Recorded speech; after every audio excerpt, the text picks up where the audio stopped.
중요한 명제 두 가지를 한번 살펴보겠습니다. 여기 보니까 이제는 집합에서의 상한 A가 존재한다 그러면, 자, 앞에서 선생님 잠깐 언급했는데 상한의 값은 유일하다. 하한도 마찬가지죠. 하한의 값도 유일하다는 거죠. 자, 그러면 우리가 만약 여러분들이 학교 시험에서 상한이 유일하고 하한이 유일한 사실을 증명하라고 하면 이렇게 증명하면 된다는 거죠. 어떻게 증명하냐면, 만약에 집합 S에 A와 A-라고 하는 이 상한이 두 개가 있다고 우리가 가정을 해보는 거죠. 그래 놓고 우리가 이 A와 A-가 S의 상한이라 했을 때 결국 이 두 개는 유일하게 되기 위해서는 이 두 개는 결국 같은 값이어야 된다는 것을 우리가 보이면 되겠죠. 자, 그러면 만약 A와 A-가 S의 상한이라고 했을 때에, 자, 일단은 A와 A-는 S의 일단 뭐가 되죠? 상한도 상계 중에 하나이기 때문에 반드시 상계가 되어지겠죠. 그런데 우리가 앞에서 공부하기를 상한하고 상계의 관계는 어떤 관계가 있다겠죠?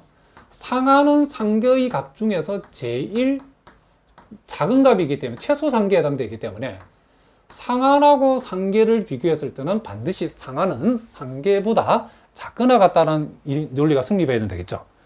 그럼 만약에 자 여기서 전제에서 A가 상한이라고 했고, 자 A가 상한이라 했기 때문에 자 A-를 만약에 상계로 본다 그러면 A는 A-보다도 반드시 작거나 같다가 성립해야 되겠죠.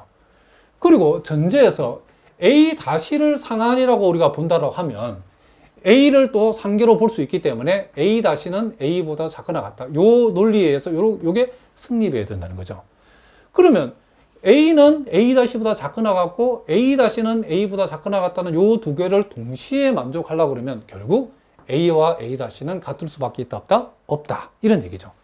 결국 두 개일 수 없고 상한은 하나일 수밖에 없다. 이런 얘기를 합니다. 자, 무슨 말 알겠죠? 그 다음에 이제 우리가 하한도 마찬가지랍니다.